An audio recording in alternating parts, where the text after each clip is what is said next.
আল্লাহর নবী বলেন প্রতিদিন দুইবার, সকালে একবার, সন্ধ্যায় একবার আমার উম্মতের আমল আমি রাসূলের সামনে ফেরেশতারা পেশ করে। হায় হায়, নবীর সামনে তোমার নাম উচ্চারণ হয়, ফেরেশতা বলে ইয়া রাসূলুল্লাহ একটা সিজদা দেয় নাই, একটা সিজদা দেয় নাই। আল্লাহর নবী তখন বলে হায় আমার উম্মত, আমার 23টা বছরের দিবানিশির এই মেহনতের কোনো কদর করলি না। 23 বছরের আমার এত কষ্টের কোনো কদর হলো না। হাসরের ময়দানে নবী, দোস্ত শুনেন, হাসরের ময়দানে আল্লাহর নবী তার পিঠ দেখাবে, পিঠ, নবী তার পিঠ দেখাবে, পিঠ দেখায়া বলবে উম্মত দেখ আমার পিঠ চালনির মতো ছিদ্র ছিদ্র করে ফেলছি।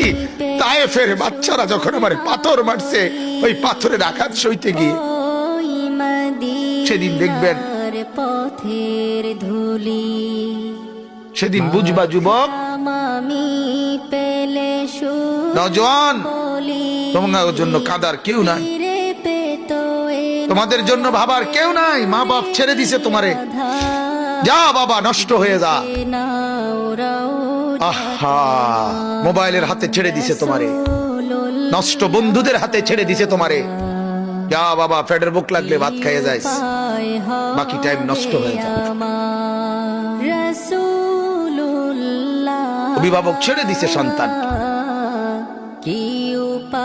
দুপুর বেলা বের হইছে রাত 10টা পর্যন্ত, কারো কোনো পেরেশানি নাই মা বাবার। ছেলেটা কি হচ্ছে, তার সাথে উঠতেছে, বসতেছে, খাইতেছে, চলতেছে, কারো কোনো পেরেশানি। এভাবে জিন্দেগি চলে না বাজার, এভাবে জিন্দেগি চলে না।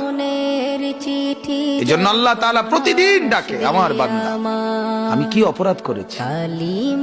রাসূল প্রতিদিন বলে আমার উম্মত আমি কি অন্যায় করেছি।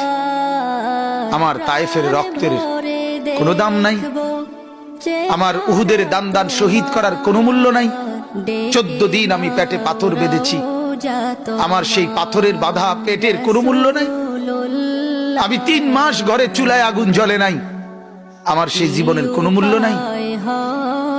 মুসলমানের ছেলেরা, মুসলমানের বাবারা, তোমরা তোমাদের আল্লাহকে চেনো, তোমরা তোমাদের রাসূলকে চেনো, মোবাইল দিয়ে হইলেও রবিকে চেনো, রাসূলের জীবনী শোনো, তাইলেও ফায়দা হবে।